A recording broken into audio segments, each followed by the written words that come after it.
Την καλησπέρα μου σε όλους.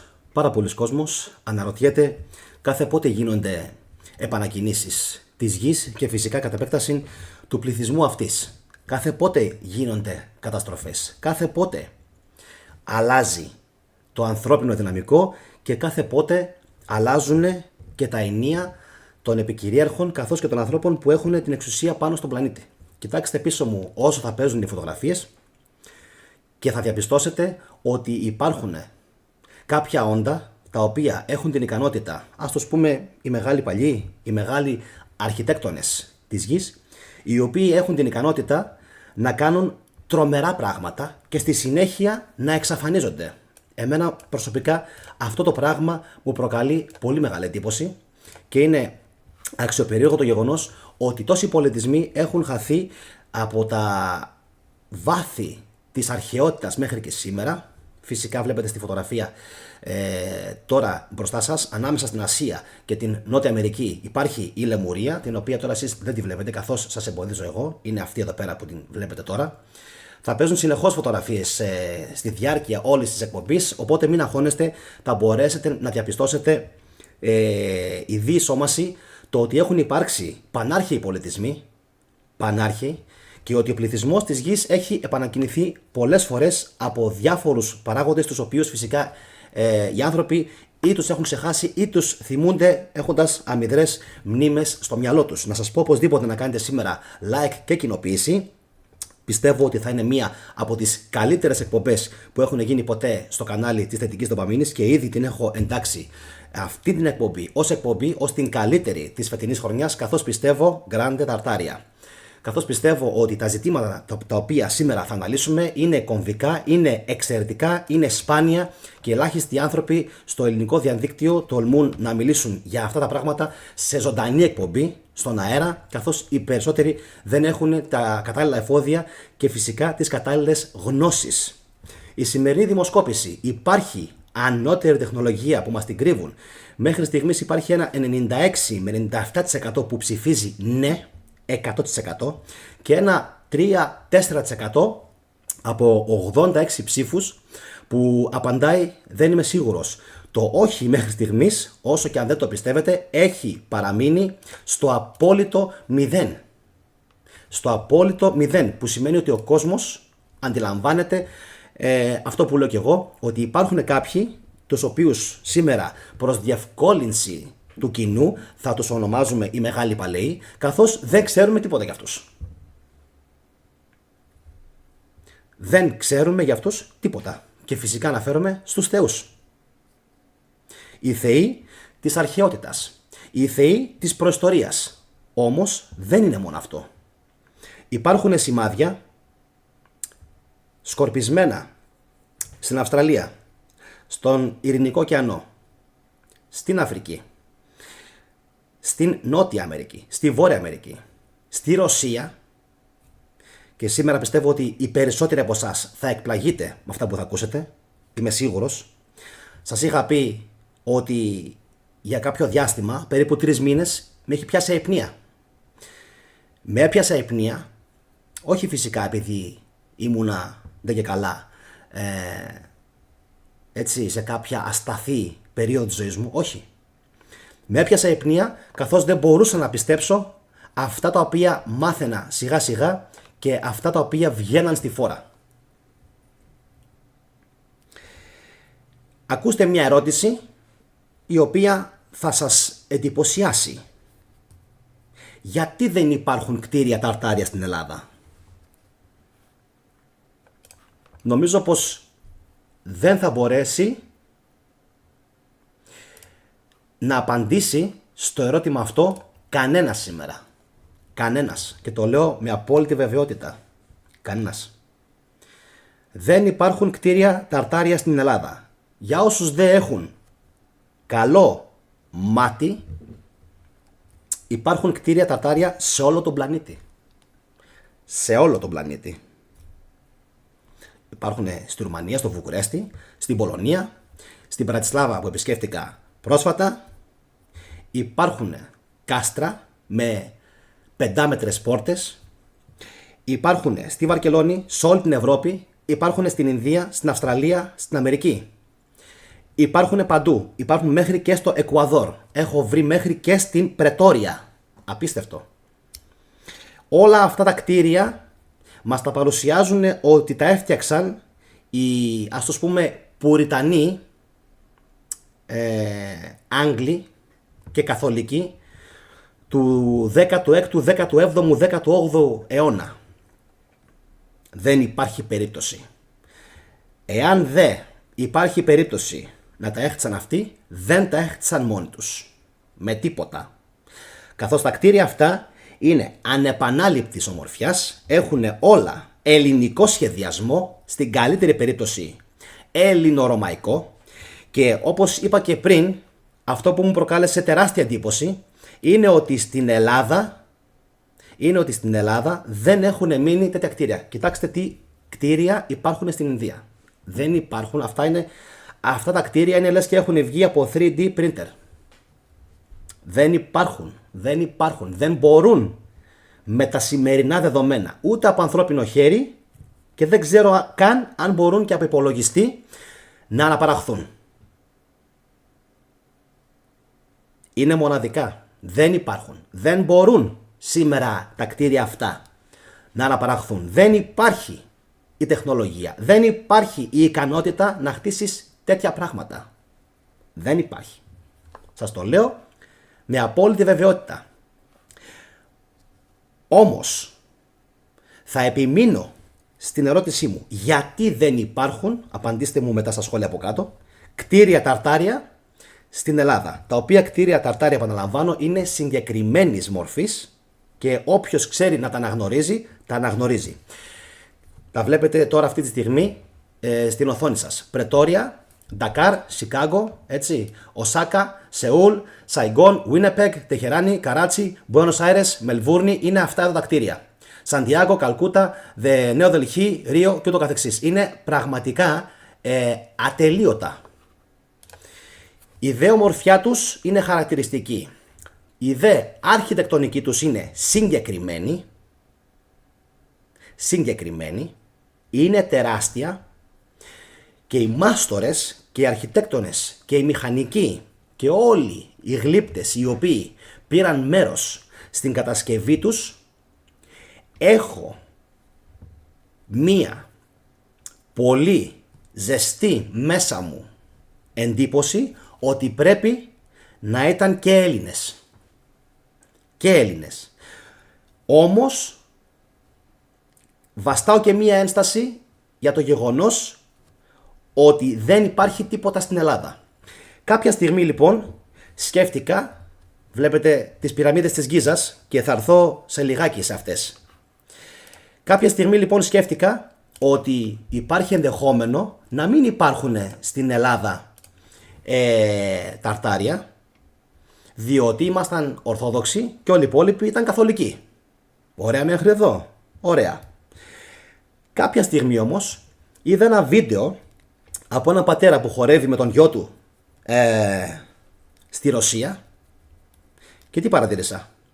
Ότι υπήρχαν τα ίδια κτίρια ταρτάρια, και αν δεν κάνω λάθος ήταν στο Κρεμλίνο, που υπήρχαν και στις υπόλοιπες χώρες που σας έδειξα πριν από λίγο.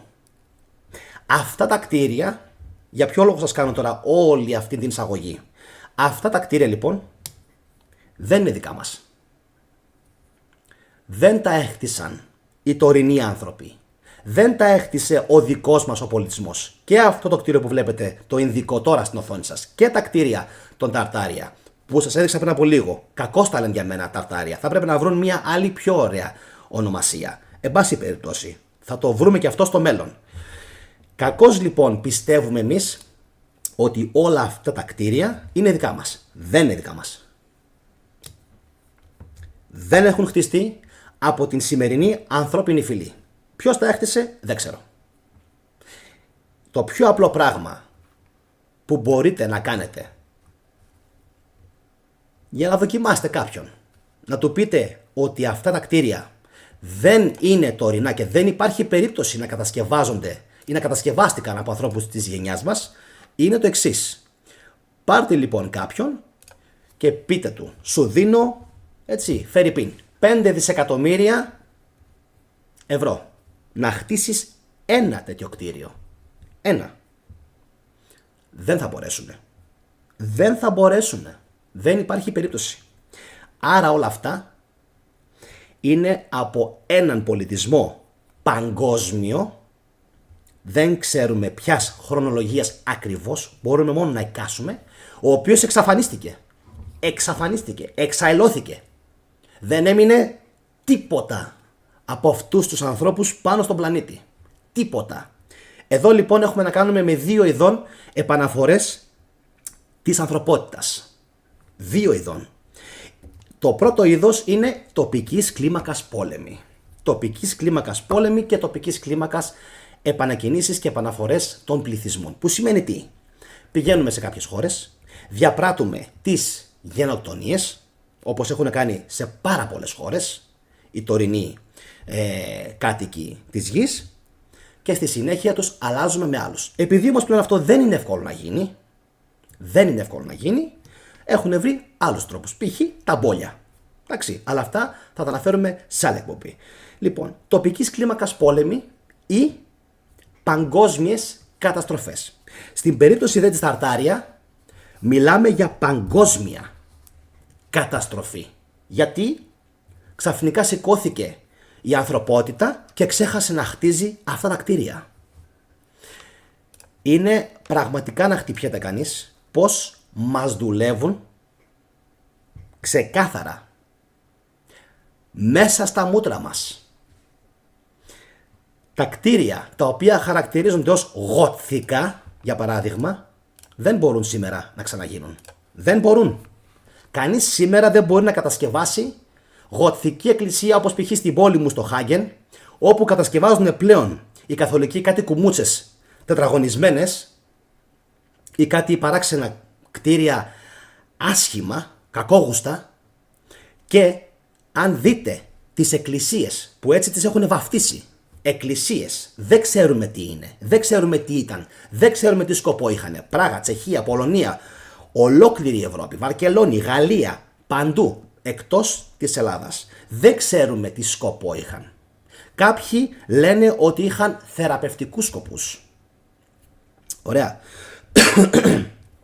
Ότι είχαν θεραπευτικούς σκοπούς. Κάποιοι λένε ότι εικονίζεται έξω, μπροστά δηλαδή, από αυτές τις εκκλησίες, το σχήμα που παίρνει το νερό όταν βρίσκεται σε αρμονία με το περιβάλλον του. Πώς ήξεραν λοιπόν αυτοί οι άνθρωποι το σχήμα του νερού όταν βρίσκεται σε απόλυτη αρμονία με το περιβάλλον του? Άρα πρέπει αυτοί οι άνθρωποι να ήταν πάρα πολύ μπροστά. Και όπως και στις φωτογραφίες που σας είχα δείξει πιο πριν, έτσι καταλαβαίνουμε ότι η ανθρωπότητα πρέπει να ήταν κάποια στιγμή πάρα πολύ μπροστά. Τώρα, ακούστε μία είδηση η οποία είναι τωρινή και είναι πάρα πολύ σημαντική, και πιστεύω ότι θα πάθετε πάλι όλο το σοκ της ζωής σας, καθώς στην ελληνική TV δεν έχουν δείξει μέχρι στιγμής τίποτα απόλυτος και δεν έχει παίξει τίποτα, και γι' αυτό θα επιμείνω ότι σήμερα θα κάνετε κοινοποίηση.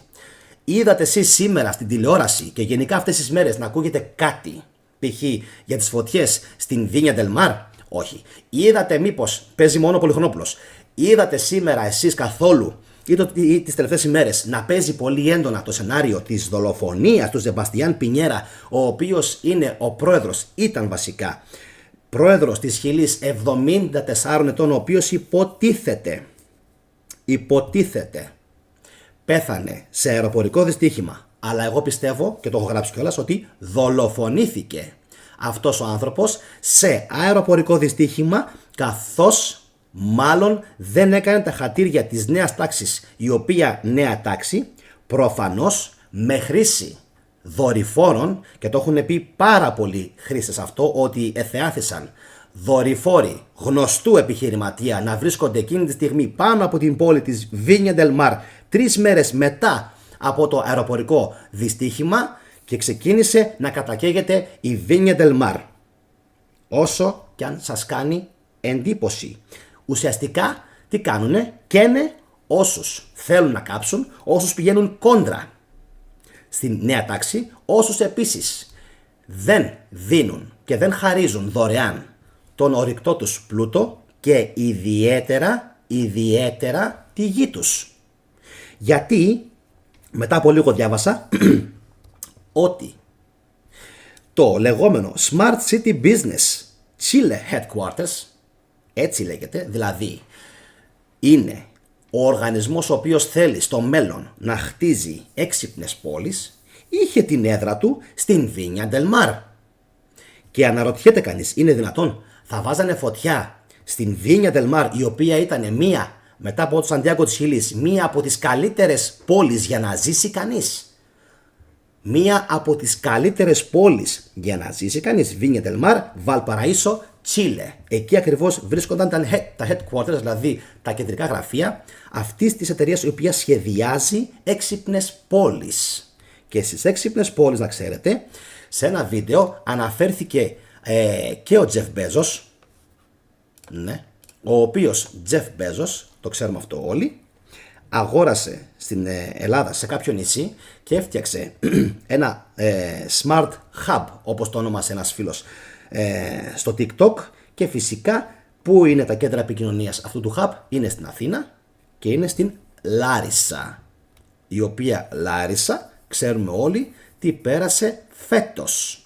Στη φωτογραφία βλέπετε την, είναι μια expo η οποία έγινε στην Αμερική και η οποία, όπως βλέπετε, έχουν πάρει και έχουν βάλει εκεί πέρα μόνο τις αμερικανικές σημαίες, η οποία πιστεύω ότι, να δείτε λίγο και το κτίριο θέλω, πιστεύω ότι αυτό εδώ το πράγμα υπήρχε όταν πήγαν οι Αμερικάνοι ήδη εκεί. Όποιοι κι αν είναι αυτοί οι λεγόμενοι Αμερικάνοι, για μένα δεν υπάρχει Αμερική, ούτε Αμερικάνοι. Θα σας πω στο μέλλον τι πιστεύω. Αυτά εδώ τα κτίρια όλα είναι και ελληνορωμαϊκού. Για μένα καθαρά φυσικά ελληνικού. Αλλά ας τα βαφτίσουμε ελληνορωμαϊκού πολιτισμού. Και φυσικά τα κτίρια που βλέπετε αριστερά από το κομβικό κεντρικό αυτό κτίριο είναι ταρτάρια. Εννοείται, συγγνώμη, και δεν έχουν καμία απολύτως σχέση με τους κατσαπλιάδες οι οποίοι κατοικούν σήμερα στην Αμερική και οι οποίοι θέλουν να μας πείσουν ότι αυτοί τα έχτισαν όλα αυτά. Λοιπόν, τώρα, αφού σας ενημέρωσα και για τον Σεμπαστιάν Πινιέρα και τη Χιλή και όλα όσα έγιναν αυτές τις ημέρες και για τον Τζεφ Μπέζος, πάμε να δούμε πόσες φορές έχουν γίνει γενικές επανακαινήσεις της γης και του πληθυσμού αυτής. Πιστεύω, και τα στοιχεία είναι ακράδαντα, ότι πρέπει να έχουν γίνει περίπου 6 με 7. Άλλη μια φωτογραφία.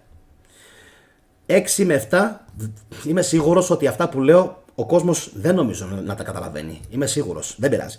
Δεν νομίζω ο κόσμος να αντιλαμβάνεται καν τη σπουδαιότητα των πραγμάτων που ακούει σήμερα. Αν υπήρχε κατανόηση, θα ήταν και πολύ πιο αυξημένες οι προβολές και σε αυτό και στα βίντεο τα άλλα που έχουν γίνει, αλλά αυτά είναι κουβέντες για κλαψιάριδες. Εμένα δεν μου αρέσει να κλαίγομαι. Εν πάση περιπτώσει. Λοιπόν, πόσες φορές έχουν κάνει επανακίνηση τον ανθρώπινο πολιτισμό? Γύρω στις 6 με 7 φορές είμαι σίγουρα πεπισμένος. Δεν ξέρω αν έχουν κάνει κι άλλες. 26.000 π.Χ. Γκουνάνγκ Παντάνγκ, Ναν Μαντόλ, Λεμούρια και πυραμίδες Βοσνίας. Αυτά είναι τα 4 στοιχεία που έχουμε μέχρι στιγμής ότι υπήρχε ένας πολιτισμός του 26.000 π.Χ. Τα υπόλοιπα μάλλον τα έχουν καταστρέψει όλα. Πρώτη φάση. Δεύτερη φάση, 13.000 π.Χ. μέχρι 10.800, άντε ας πούμε 9.600 π.Χ. για να είμαστε μέσα και στους υπολογισμούς του Χασάπη. Αστρονόμοι, έτσι. Πυραμίδες Γκίζας, Σφίγγα, Ατλάντιος πολιτισμός, Γκιομπέγκλι Τέπε, Καραχάν Τέπε, νήσι του Πάσχα, Κούσκο Πουμαπούνκου, Αιγυήδα, καταβήθηση της Αιγυήδας και φυσικά υπάρχουν πάρα πολλά άλλα, Μάτσου Πίτσου, ο Γιανταϊτάμπο, υπάρχουν οι πυραμίδες της Κίνας όπου οι Κινέζοι δεν επιτρέπουν να γίνει καμία απολύτως έρευνα. Δεν ξέρω γιατί τόσο πεισματικά σταματάνε αυτές τις έρευνες οι Κινέζοι. Πιστεύω ότι κάτι έχουν να κρύψουν. Πάμε στην τρίτη περίοδο. Η τρίτη περίοδος είναι πραγματικά να μπορεί κανείς, αντί να πηγαίνει η ανθρωπότητα προς το καλύτερο, και θα σας δείξω λίγο και αυτό εδώ, πάρα πολύ ωραία φωτογραφία, ήθελα να σας την δείξω. Αυτή η φωτογραφία είναι, υποτίθεται, μια αναπαράσταση των πυραμίδων της Βοσνίας. Πίσω είναι η πυραμίδα του ήλιου, μπροστά νομίζω είναι της Σελήνης και εδώ είναι ακόμα μια. 3 είναι στο σύνολο οι πυραμίδες. Η μία λέγεται νομίζω πυραμίδα του Δράκου. Μπορεί να κάνω και λάθος. Πάντως είναι πραγματικά να απορεί κανείς πώς χτίστηκαν τόσο παλιά, έτσι, αυτά τα αριστουργήματα. Λοιπόν, 4.000, θα βάλω μια παύση λίγο φωτογραφίες για να μην σας κουράζω κιόλας, θα τις προχωρήσω σε λιγάκι. 4.000 έως 3.000 π.Χ., ίσως και θα μπορούσαμε να το πάμε λίγο πιο πίσω, στο 5.000 π.Χ. Υπάρχει ξαφνικά ένα δεύτερο κύμα, οι αρχαιολόγοι το έχουν βαφτίσει, εντάξει, νεολιθική οικισμοί και νεολιθική ανθρωπότητα. Εδώ ξαφνικά εμφανίζονται Εβραίοι, Μάγιας, Ίνκα, Ινδοί, Αιγύπτιοι, Σουμέριοι. Φυσικά ανακτάνε. Θυμηθείτε λίγο τη λέξη. Ανακτάνε τη μνήμη τους και οι Έλληνες, οι Μινωίτες και μεγαλειθικά των Ολμέκων, παρουσία νέγρων στη Νότια Αμερική. Παρουσία νέγρων στη Νότια Αμερική. Θέλετε να το πω άλλες 100 φορές. Είναι 100% σίγουρο ότι υπήρχαν στην Αφρική τεράστιοι πολιτισμοί. Στο προηγούμενο μάλλον όχι στο προηγούμενο, σε αυτό 5.000 έως 3.000 π.Χ. θα πρέπει να μπουν και οι πυραμίδες που είχαν χτίσει οι Νούβοι. Εντάξει. Στο Σουδάν, τα οποία επίσης είναι ερείπια σήμερα. Και φυσικά οι ελληνικές πυραμίδες που υπήρχαν ιδίως στην Πελοπόννησο, αλλά μάλλον και στη Στερεά Ελλάδα και στη Θεσσαλία, οι οποίες όλες έχουν εξαφανιστεί. Όλες.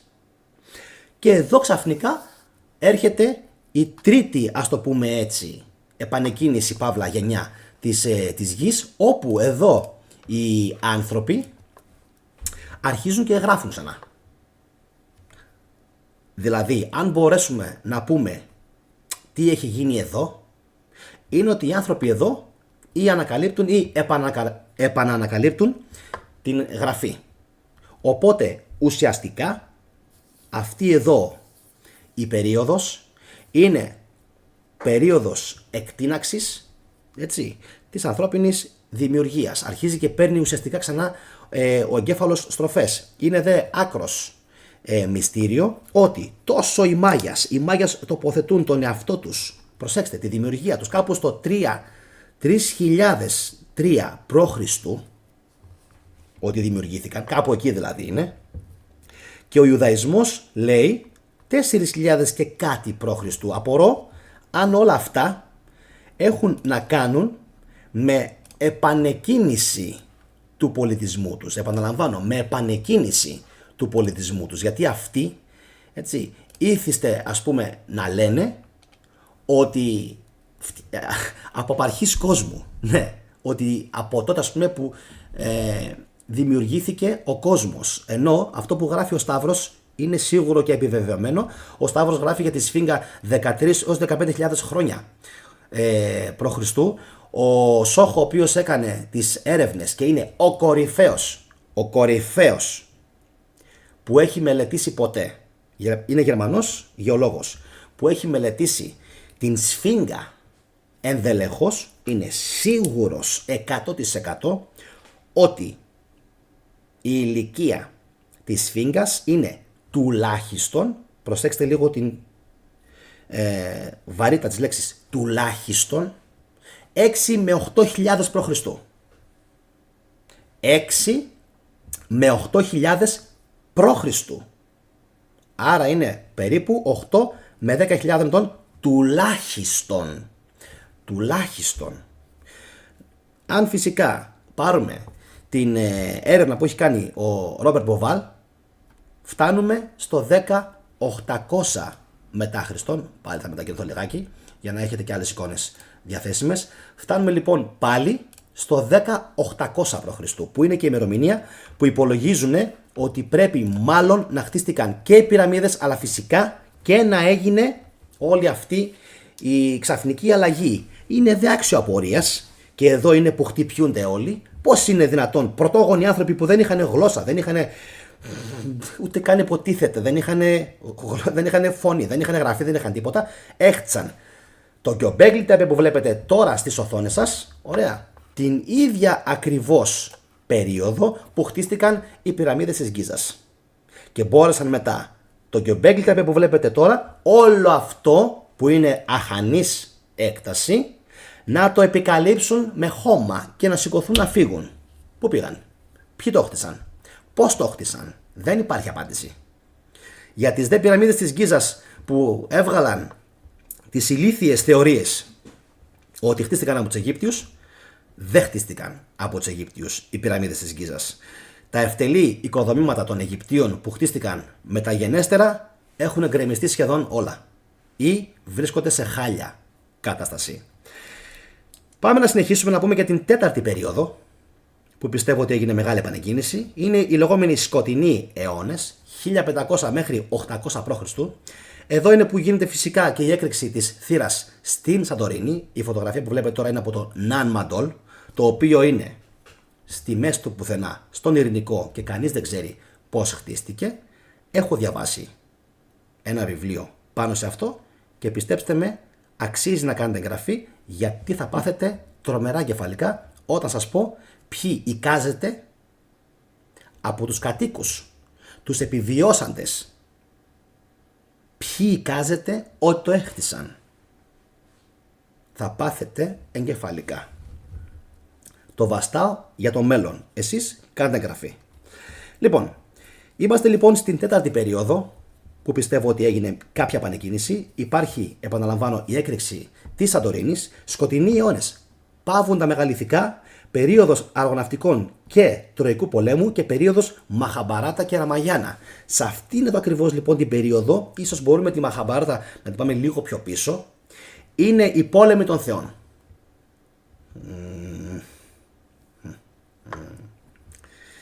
Εδώ είναι η καταγραφή του πολέμου των θεών. Η καταγραφή του πολέμου των θεών. Δεν ξέρουμε πότε πολέμησαν τα θεϊκά βασίλεια μεταξύ τους. Τα αίτια λίγο πολύ τα ξέρουμε.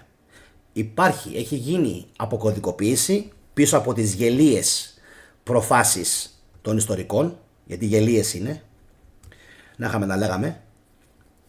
Υπάρχει πολύ υλικό. Όσοι θέλουν θα τα πούμε στο μέλλον και για αυτά, για τους πολέμους των θεών. Οπότε, όπως σας είπα και πριν, κάντε εγγραφή. Τώρα, η πέμπτη περίοδος είναι πάρα πολύ παράξενη. Γιατί θα μπορούσα να φτάσω από το 800 π.Χ. κατευθείαν στο 1860. Δεν θα το κάνω όμως αυτό. Δεν θα το κάνω, καθώς πιστεύω ότι υπάρχει ένα μικρό ενδεχόμενο να έκαναν ένα reset, είμαστε ήδη στο 5ο, μετά την επικράτηση του χριστιανισμού, και να έκλεψαν ή να πρόσθεσαν ή να αφαίρεσαν, δεν είναι σίγουρο, 300 χρόνια ιστορίας. Υπάρχουν πολλά βίντεο στο YouTube τα οποία μιλάνε για αυτό ακριβώς το πράγμα. Ότι δηλαδή, και ξέρουμε και ποιοι το έκαναν κιόλας. Ξέρουμε ότι ήταν κάποιος βασιλιάς, σε συνεργασία μάλλον με την Εκκλησία. Για τους δικούς του λόγους βέβαια αυτός το έκανε, αλλά ξέρουμε σίγουρα ότι έχουν κλέψει 300 χρόνια από την ιστορία. Άρα εδώ κάτι παίχτηκε, κάτι πολύ χοντρό. Κάτι που σίγουρα δεν θέλουν να βγει στη φόρα. Τώρα, το τι είναι αυτό θα το δούμε σε επόμενο επεισόδιο. Πάμε στην έκτη περίοδο. Η έκτη φορά που πιστεύω ότι έγινε αυτό το πράγμα, και είμαι πάρα πολύ σίγουρος. Εδώ είμαι πάρα πολύ σίγουρος. Πόσο σίγουρος? 99,99%. Είναι αυτό που βλέπετε τώρα στο οθόνη σας, Grande Tartaria. Είναι ο λεγόμενος κατακλυσμός λάσπης. Ωραία. Εδώ είναι ο λεγόμενος κατακλυσμός λάσπης. Τι σημαίνει αυτό? Ποιος μπορεί να προκαλέσει κατακλυσμό λάσπης? και να δούμε π.χ. το 1653 που είναι 200 χρόνια πριν από αυτό που σας λέω εγώ τώρα, Mud Flood, εντάξει, Mud Flood, κατακλυσμός λάσπης. Στην Ρώμη το 1650 είναι τα πάντα στη λάσπη, τα πάντα. Βγαίνουν δηλαδή φωτογραφίες μέχρι και το 1860, αλλά και ελαιογραφίες και ζωγραφιές και δείχνουν την Ρώμη να είναι μέσα στη λάσπη και εργάτες να εργάζονται για να κάνουν αποκατάσταση των μνημείων. Τι σημαίνει αυτό? Τι σημαίνει αυτό? Είναι δυνατόν? Πώς μπορεί να εξηγηθεί αυτό το πράγμα? Τι μπορεί να παίχτηκε δηλαδή από το 1600 μέχρι το 1860 και μετά μέχρι το 1900 ας πούμε? Τι μπορεί να παίχτηκε? Ποιος μπορεί να έχει τόσο μεγάλη τεχνολογία που να βουλιάξει σε λάσπη ολόκληρες πόλεις, στο Λονδίνο, εντάξει, στην Ευρώπη, την Ρώμη, την Αυστραλία, την Αμερική? Ποιος είναι αυτός ο οποίος διαθέτει τόσο μεγάλη και υψηλή τεχνολογία? Ποιος άνθρωπος μπορεί να κάνει τέτοια πράγματα? Ποιος μπορεί να κρύβεται από πίσω? Ποιος μπορεί να έχει τόσες μεγάλες τεχνολογικές ανέσεις να κάνει τέτοια πράγματα? Πείτε μου εσείς. Άντε, εγώ δεν έχω ιδέα. Εσείς όλοι που παρακολουθείτε αυτή την εκπομπή. Και πολλές φορές και κόσμος που με σιγοντάρει. Ας απαντήσουν λοιπόν αυτοί, αν είναι από μένα πιο έξυπνοι. Ποιοι μπορεί να έχουν τόσο μεγάλη τεχνολογία που όποτε θέλουν να προκαλέσουν έναν τεράστιο κατακλυσμό και να γίνουν όλα αυτά?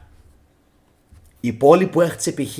ο Μέγας Αλέξανδρος, η Αϊχανούμ, έτσι, η Αλεξάνδρεια της Όξου, στο Αφγανιστάν δεν έχει μείνει τίποτα.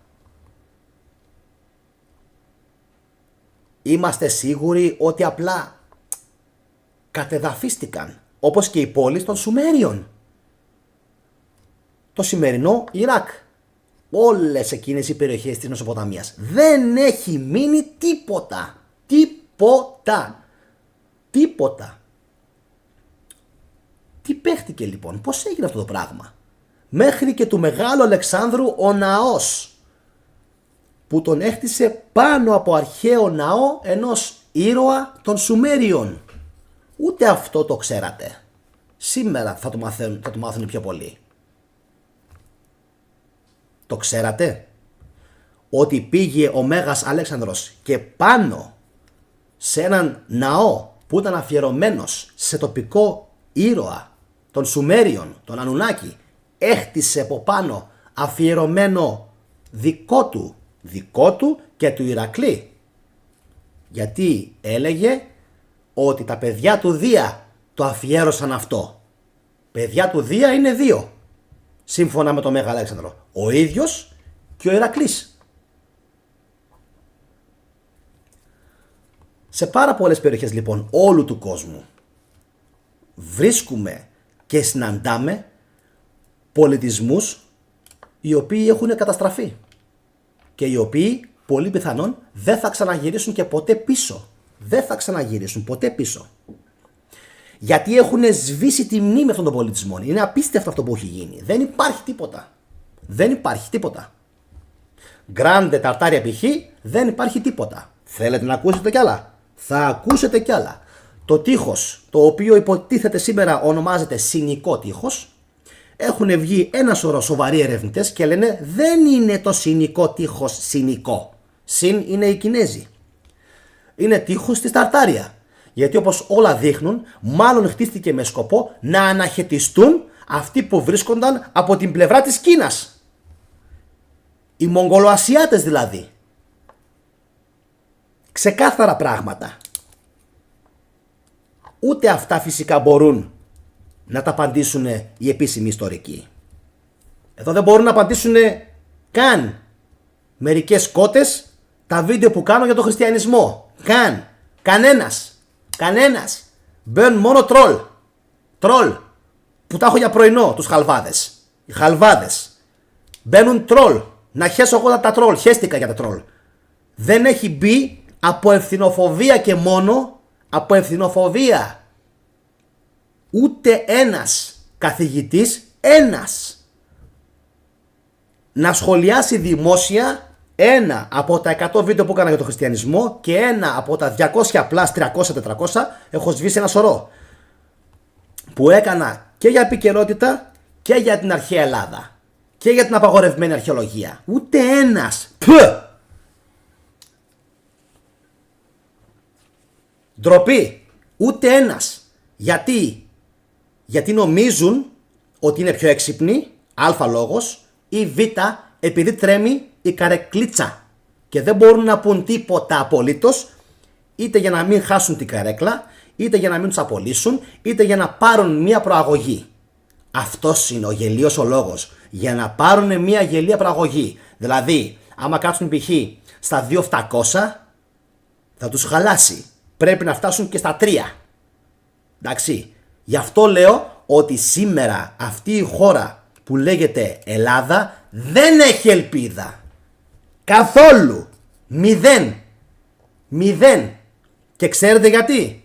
Γιατί δεν υπάρχουν άνθρωποι ηγέτες. Δεν υπάρχουν άνθρωποι ντόμπροι.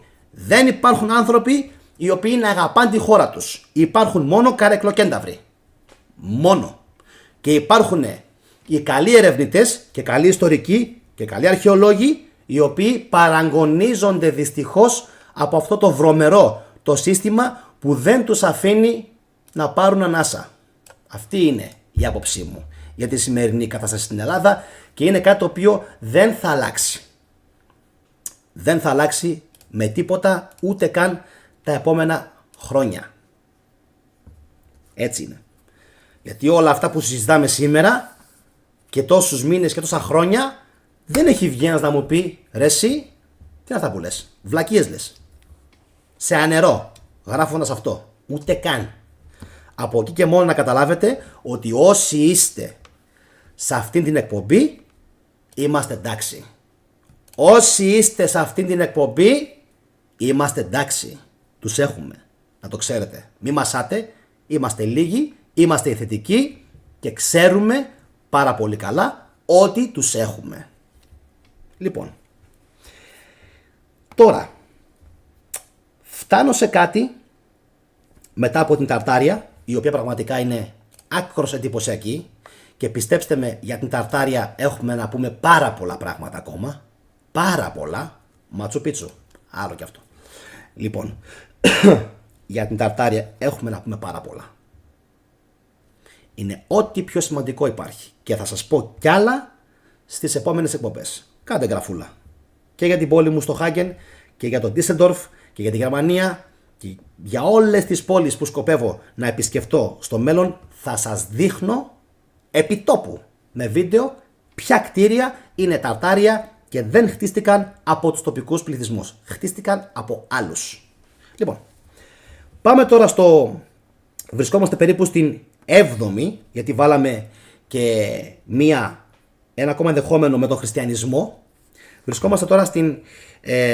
όχι ψέματα. Στην 7η βάλαμε την Ταρτάρια. Πάμε στην 8η. 8η φορά που μάλλον έγινε μια επανεκκίνηση. Μάλλον. Αυτή η επανεκκίνηση είναι κάτι που δεν το είχα καθόλου στα υπόψη μου, αλλά, αγαπητέ μου τηλεθεατή, αλλά εσύ που γεννήθηκες πριν το 50, 60, 70, εσύ, σε σένα αναφέρομαι,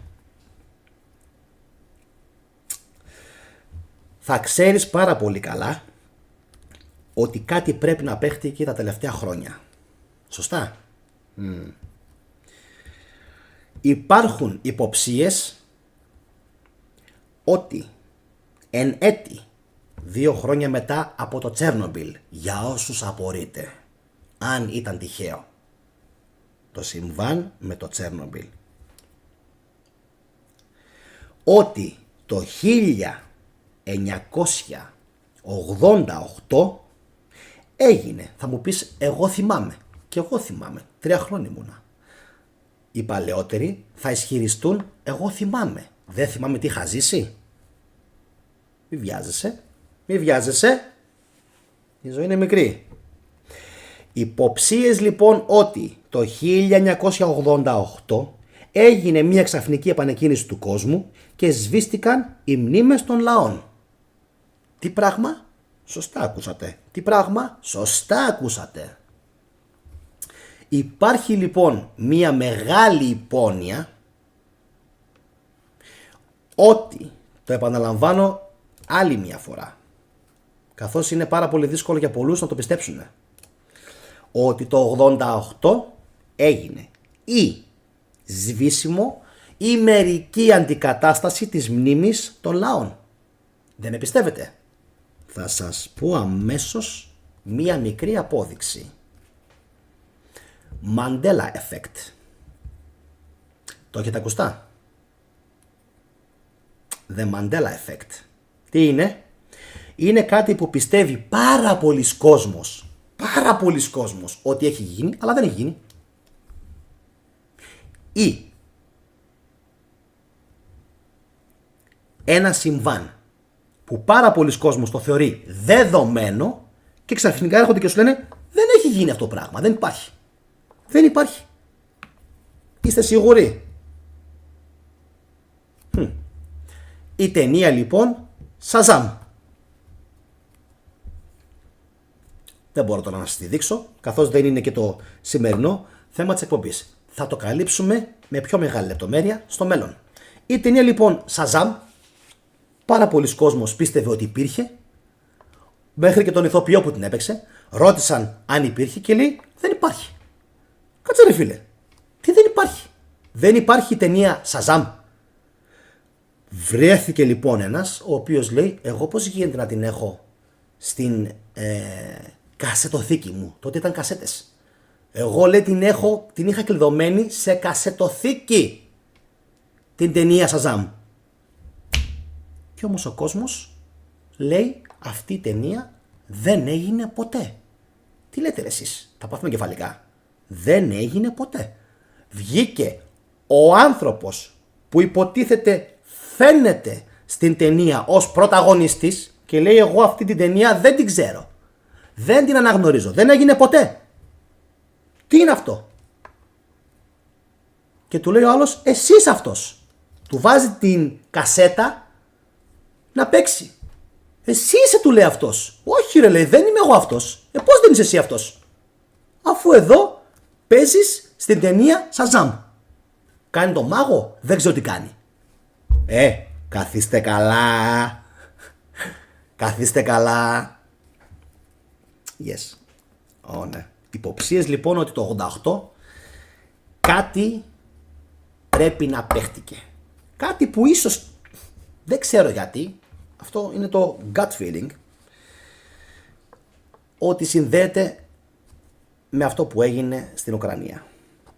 Τώρα, είχαμε φυσικά τους Α και Β παγκόσμιους πολέμους, 14, 18, 19, 1939, 44, όπου εκεί πέρα πάλι είχαμε κάτι παράξενα που οι Γερμανοί καίγανε πολλά βιβλία, άκρος παράξενο, και φυσικά λέγανε ότι καίγανε βιβλία τα οποία ήταν γραμμένα π.χ. από αριστερούς, Εβραίους και όλα αυτά. Οκ. Αν δεν καίγανε τέτοια βιβλία, τι θα γίνει? Αν καίγανε άλλων βιβλία, τι θα γίνει? Άλλων. Βγάζανε από τη μέση βιβλία που δεν έπρεπε να υπάρχουν. Μην το πείτε πουθενά. Γι' αυτό γίνονται όλοι οι πόλεμοι. Προχωράμε. Θα σας πω άλλο ένα γεγονός, το οποίο είναι πάρα πολύ παράξενο και μυστήριο και αφοπλίζει πολύ κόσμο σχετικά με το πόσες φορές έχει επανακινηθεί η ανθρωπότητα. Και μόνο για αυτό που θα σας πω τώρα αξίζει να κάνετε κοινοποίηση της εκπομπής. Όχι στο Facebook Μπροστά ο αλγόριθμος τα κόβει όλα. Μόνο Messenger, μόνο προσωπικά. Messenger, Viber, ό,τι θέλετε. Λοιπόν, ακούστε. 6 Μαΐου 1937. Τι έγινε? Είχαμε το λεγόμενο Hindenburg Disaster. Τι είναι αυτό? Η καταστροφή του Hindenburg. Λάμδα Ζ 129. Luftzeppelin. 35 νεκροί, ένας ήταν από αυτούς και στην Αμερική στο έδαφος. Οι υπόλοιποι 35 νεκροί, βασικά 36. 35 ήταν αυτοί που επέβαιναν. Και θα πείτε, τι σημασία έχει αυτό? Luftzeppelin. Ήταν ένα Zeppelin το οποίο είχε υποτίθεται υδρογόνο και κατακάηκε και έπεσε και έκτοτε οι άνθρωποι σταμάτησαν να χρησιμοποιούν Zeppelin. Α, ναι, ναι. Δεν είναι έτσι. Oh yes. Δεν είναι έτσι.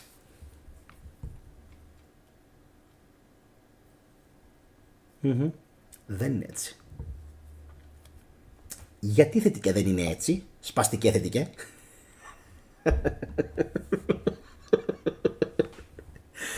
Δεν είναι έτσι. Γιατί υπάρχουν ελαιογραφίες και φωτογραφίες και στοιχεία που δείχνουν ότι κάποιος, ποιος ήταν αυτός ο κάποιος μπήκε στον κόπο και όπως οι φωτογραφίες έχουν πάνω ορίζοντα της φωτογραφίας, έχουν ορίζοντα, σας είπα θα είναι πιο ωραία εκπομπή που έχετε δει ποτέ. Τι έχουν κάνει αυτοί? Έχουν επικαλύψει τον ορίζοντα για να μην φαίνονται κάποια πράγματα που υπάρχουν μάλλον στον ουρανό. Τι είναι λοιπόν αυτά τα πράγματα? Να είσαι καλά, Κώστα μου. Κώστας γράφει βομβαρδίζεις. Σήμερα σας είπα θα γίνει χαμός. Λοιπόν, έκατσαν κάποιοι κάποιοι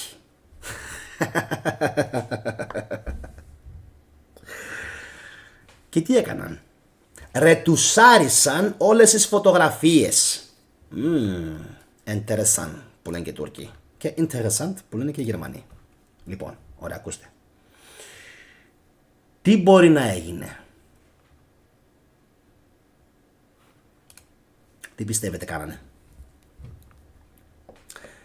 Στις φωτογραφίες που έχουν δεχτεί αλλίωση, προσέξτε λίγο τις λέξεις, αλλίωση, παραμόρφωση, επεξεργασία και ρετουσάρισμα, στις φωτογραφίες αυτές φαίνονται,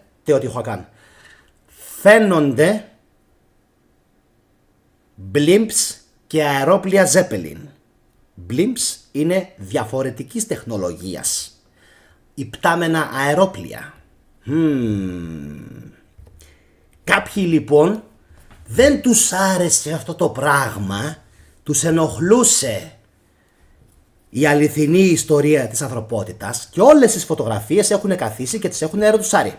Τώρα, επειδή ζούμε και στην εποχή των μαγικών αλγορίθμων και επειδή ζούμε και στην εποχή του AI, δώσανε αυτές τις φωτογραφίες κάποιοι ερευνητές, TikTokers. Όχι κάτι το ιδιαίτερο, απλοί TikTokers. Ναι, αλλά τι έγινε? Τι προέκυψε? Αρχαία Σουμερία, πανέμορφη. Προέκυψε βάση ξεκαθαρίσματος που έκανε η τεχνητή νοημοσύνη ότι υπήρχαν στον ουρανό αερόπλια.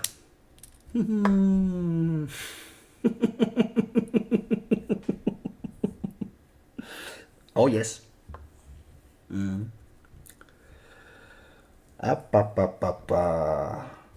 Αερόπλια.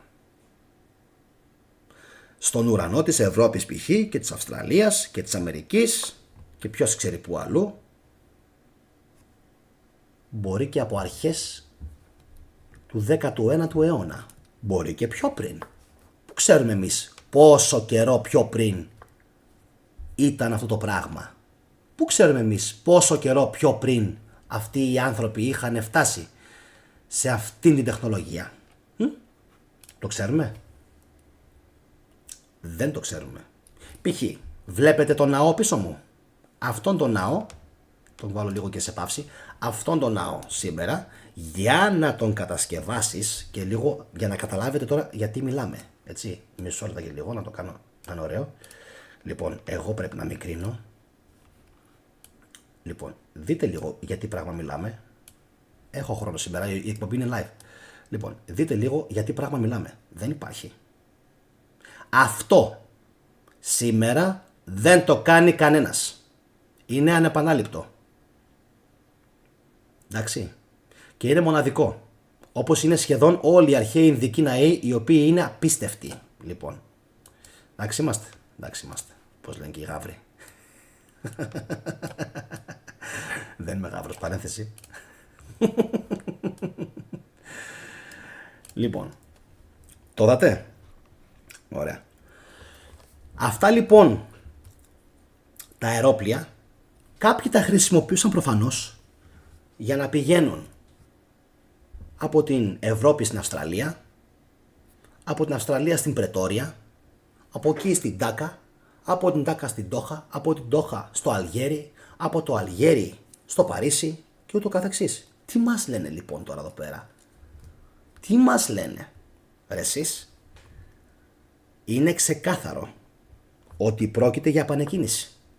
Σε αυτήν εδώ την περίπτωση δε είναι τόσο εμφανές ότι πρόκειται για επανεκκίνηση με τα αερόπλια, που έχουν μπει στον κόπο όλα αυτά να τα καλύψουν. Όπως επίσης και οι πόλεμοι τον είπα σε Νότιο-Ανατολική Ασία που τόσο πολύ λατρεύει ο Ace, και χώρες του Αραβικού κόλπου που έχουν ακριβώς τον ίδιο σκοπό. Δηλαδή να εξαφανίσουμε όλα τα αρχαία τα artifacts, οτιδήποτε δηλαδή είναι αρχαιολογικής σημασίας, το οποίο κρίνεται ως επικίνδυνο να διαταράξει την καθεστική τάξη και φυσικά την άρχουσα τάξη που υπάρχει τώρα εκεί, καθώς τους έχουν επιβάλει εκεί πέρα τους ανθρώπους το Κοράνι, μιας και αναφέρω Κοράνι. Τέλεια. Λοιπόν, όπως και με τη βίβλο, τα μελετάω. Σας αποτρέπω να τα διαβάσετε. Εντάξει, σας αποτρέπω, μην τα διαβάσετε. Όμως, εγώ, θα διαβάσω εγώ κάτι τώρα, το οποίο μου έκανε πολύ μεγάλη εντύπωση. Μάγκες, κυρίες και κύριοι, ακούστε, δεν υπάρχει. Σελίδα 102, το Ιερό Κοράνι στο όνομα του Αλλάχ, του Φιλέσπλαχνου και Λεήμονα. Θα τα πούμε και αυτά. Μετάφραση Πέρσα Κουμούτσι. Λοιπόν, εμπειρία εκδοτική. Σελίδα 102. Λοιπόν, επαναλαμβάνω, μην το διαβάσετε, μην μπείτε καν στον κόπο, όπως και τη βίβλο. Αφήστε με, θα σας κάνω εγώ εκπομπές. Πιστέψτε με, είναι προτιμότερο να τα ακούσετε από μένα. Δεν λέω κάτι παραπάνω για να μην έχω θέμα. Αλλά ακούστε λίγο τι γράφει στην σελίδα 102. Θα σας πω και ποια τέτοια είναι. Και ποιο κεφάλαιο και ποια σούρατ. 7ο κεφάλαιο, Σούρατ Αλ-Αράφ. Αποκαλύφθηκε στην Μέκα, εδάφια 205. Και πάμε να δούμε τι γράφει σε ένα σημείο στη σελίδα 102 που είναι άκρως εντυπωσιακό. Ακούστε. Απορείτε ίσως που ο λόγος του Κυρίου ήρθε από έναν όμοιό σας για να σας παροτρύνει. Αναφέρεται ο Μουάμεθ στον εαυτό του. Θυμηθείτε ότι διαδεχτήκατε τον λαό του Νόε και ότι σας έδωσε γιγάντιο ανάστημα. Θυμηθείτε τις ευεργεσίες του Αλλάχ και έτσι θα συγκαταλεχθείτε με τους επιτυχείς. Το τελευταίο δεν το σχολιάζω. Μένω όμως στο δεύτερο εδάφιο.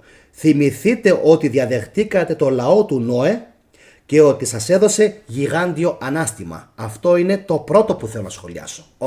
Να πάω μετά από το κεφαλικό που θα ακολουθήσει και πιστεύω ότι αξίζει να το χωνέψετε.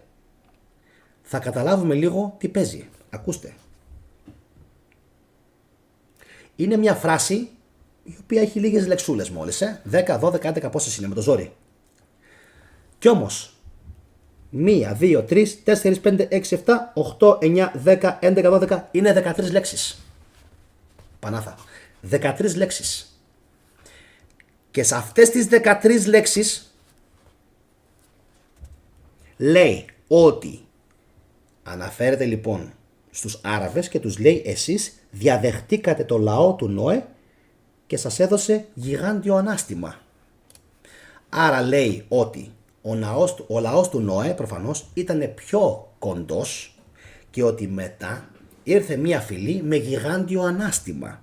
Δεν αναφέρεται, να ξέρετε, στους Άραβες της εποχής του, όσο και αν κάποιοι το πιστεύουν αυτό. Ούτε θέλω να μπουν σήμερα τίποτα οι δήμονες Άραβες ή μουσουλμάνοι στο κανάλι και να το σχολιάσουν αυτό. Δεν υπάρχει λόγος. Είναι απίθανο. Απλά το εδάφιο αυτό είναι απίθανο. Εντάξει. Δεν υπάρχει. Μιλάει για γίγαντες και για γιγάντιο ανάστημα. Και ξέρουμε πάρα πολύ καλά όλοι ότι υπάρχουν σε όλον τον κόσμο και μεγαλυθικές κατασκευές και κάστρα που είναι πραγματικά τεράστια. Και επίσης όλα τα κτίρια των Tartarians είναι τεράστια. Γιατί τόσο μεγάλες πόρτες? Γιατί τόσο μεγάλες θύρες? Και σε ναούς και όχι μόνο. Γιατί μάλλον ζούσανε κάποιοι άλλοι αρχαίοι κάτοικοι μέσα σε αυτά. Ψηλοί. Από μας σίγουρα πολύ πιο ψηλοί. Να πάμε σε ένα δεύτερο εδάφιο, το οποίο είναι από την ίδια Σούρατ, η οποία επίσης είναι εντυπωσιακή. Το οποίο επίσης είναι εντυπωσιακό σαν εδάφιο. Ακούστε. Δεν αποδείχτηκε σε αυτούς που κληρονόμησαν τη γη από τους αρχαίους κατοίκους της ότι αν θέλαμε θα μπορούσαμε να τους τιμωρήσουμε για τις ανομίες τους. Αρχαίους κατοίκους. Και ακούστε εδώ τώρα πώς συνεχίζει. Οι καρδιές τους, έχω βάλει και σως και WTF. Οι καρδιές τους θα σταματούσαν να χτυπούν χωρίς αυτοί να καταλάβουν το παραμικρό. Δεν υπάρχει. Τι σημαίνει αυτό? Τι σημαίνει αυτό?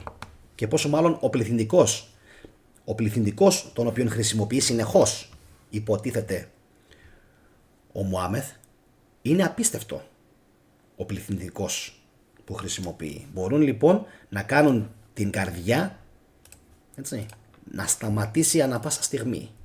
Όπα. Ποιοι?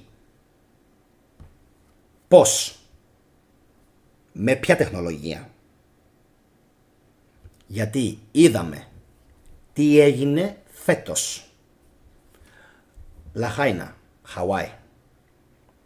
Ξέρουμε τι έγινε. Ξέρουμε τι έγινε. Ξέρουμε τον τρόπο με τον οποίο κατακάκε. Τον ξέρουμε. Δορυφόροι.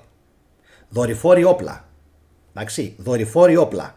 Όχι ότι ο Τέσλα, ο Mr. Τέσλα, ο Μάσκ, τα στείλε για να έχει καλύτερο ίντερνετ η Ουκρανία. Μην πιστεύετε μπαρούφες. Άλλος είναι ο λόγος για τον οποίο συνεχώς πετάνε αυτά τα αντικείμενα πάνω από το κεφάλι μας. Ωραία. Λοιπόν, Λαχάινα. Γεωμαγνητικός πόλεμος στη Λάρισα. Το είδαμε. Θράκη, όπου κατακάει κατά πάντα. Όπου δεν μπόρεσε κανείς να εξηγήσει κάποια πράγματα πώς έγιναν. Έγιναν όμως. Έγιναν.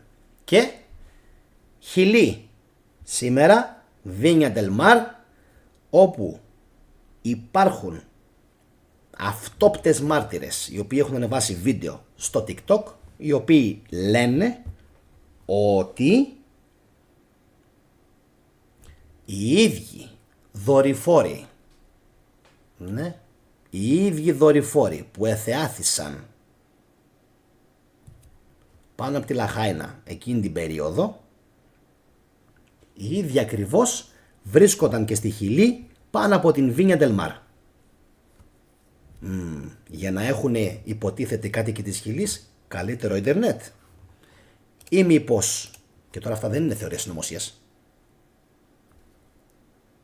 όταν κάτι γίνεται πολλές φορές, έτσι, κάτι δεν πάει καλά. Να πούμε ότι στον πόλεμο Ρωσίας-Ουκρανίας πάλι έβαλε και εκεί το χεράκι του ο Μάσκ, έτσι, και τον παρακάλεσε ο Ζελές να τον βοηθήσει να έχει καλύτερο ίντερνετ. Είναι έτσι, είναι καλύτερο ίντερνετ ή είναι κάτι άλλο? Εντάξει, γιατί? Τέλος πάντων. Ένα ακόμα σκηνικό θέλω να σας πω. Αυτό το σκηνικό το οποίο έγινε στο Μαϊάμι, νομίζω, το οποίο είχε καμία 50-100 περιπολικά και όλοι στο εμπορικό το κέντρο μιλούσαν ξεκάθαρα για μία απόκοσμη εξωγήινη παρουσία. Το είχατε δει αυτό? Εκεί τι έγινε? Εκεί τι έγινε? Μετά που τα γύριζαν και λέγανε τάχα μου ότι γύριζαν ταινίες, ότι γύριζαν ταινία, ότι όλο αυτό είναι από γυρίσματα. Δεν νομίζω, Τάκη. Δεν νομίζω. Το ίδιο ακριβώς όπως μου γράφουν τώρα φίλοι έγινε και στο Μάτι. Και εκεί το ίδιο. Τώρα, δεν ξέρω αν όλοι αυτοί οι άνθρωποι ξαφνικά τρελάθηκαν όλοι μαζί, γιατί πολλοί κόσμος έλεγε ότι είναι μούφα αυτό το πράγμα. Οκ. Μπορεί να ήταν και μούφα. Μπορεί. Εντάξει. Αν όμως δεν ήταν μούφα, γιατί αυτοί πάντοτε, και ξέρουμε, αναφέρομαι στους Αμερικάνους, έτσι. Λοιπόν, αν όμως δεν ήταν μούφα και έπαιξε κάτι άλλο, τι γίνεται λοιπόν σε εκείνη την περίπτωση, παιδιά? Ποιοι είναι αυτοί οι μεγάλοι παλαιοί? Η ερώτηση λοιπόν για όσους έκατσαν μία ώρα να παρακολουθήσουν αυτήν την εκπομπή, και τους ευχαριστώ πολύ, η ερώτηση που προκύπτει είναι αν υπάρχουν οι μεγάλοι παλαιοί, ας πούμε οι μεγάλοι παλαιοί, οι μεγάλοι θεοί, και κάνουν κουμάντο όλα αυτά που σας είπα σήμερα, τα οποία μακάρι κάποιοι να τα έχουν δει ολόκληρη, την εκπομπή ολόκληρη, αυτοί θα έχουν κερδίσει. Ποιοι είναι αυτοί και πού μπορεί να ζουν? Σκέφτηκα ότι α, εννοείται ανάμεσα μας να ζουν, που είναι το εύκολο. Β, πέραν της Ανταρκτικής, καθώς η Ανταρκτική στο χάρτη του Piri Reis, θυμάστε, εμφανίζεται πριν πολλές χιλιάδες χρόνια να έχει βλάστηση. Ξέχασα να σας το αναφέρω αυτό στην αρχή του βίντεο, δεν πειράζει, το σώνω τώρα, άλλο κι αυτού. Εντός της γης, που είναι μια πάρα πολύ ιδανική τοποθεσία, στη σελήνη, οπουδήποτε, είτε μέσα είτε στην αθέατη της πλευρά, και φυσικά στον χώρο πέριξ της γης, όλοι αυτοί. Το ερώτημα δε που δημιουργείται από όλα αυτά που σας διηγήθηκα σήμερα, όλα αυτά τα απίθανα, είναι πάρα πολλά, τελικά είναι η ερώτηση που είχα θέσει και στο βίντεο με την προφητεία του Ερμή. Πού πήγαν οι θεοί? Πού πήγαν οι θεοί? Απαντήστε μου κάτω στα σχόλια, κάντε like στην εκπομπή και φυσικά κοινοποιήστε την για να την δούνε περισσότεροι άνθρωποι. Και φυσικά κάντε εγγραφή στο κανάλι όσοι από εσάς με βλέπετε πρώτη φορά και εξακολουθήστε να βλέπετε βίντεο στην θετική ντοπαμίνη, καθώς κάπου εδώ η εκπομπή έφτασε σήμερα στο τέλος της και ελπίζω να σας άρεσε και να σας ενέπνευσε. Αν ναι, σμπρώξτε την σε πιο πολλά άτομα, γιατί χωρίς το δικό σας το like δεν υπάρχει περίπτωση ο αλγόριθμος να την προωθήσει, καθώς έχουμε πλέον καταλάβει ότι το YouTube οδεύει προς τα κάτω. Αυτά από μένα. Να είστε όλοι καλά. Καλό βράδυ και καλή συνέχεια. Γεια σας.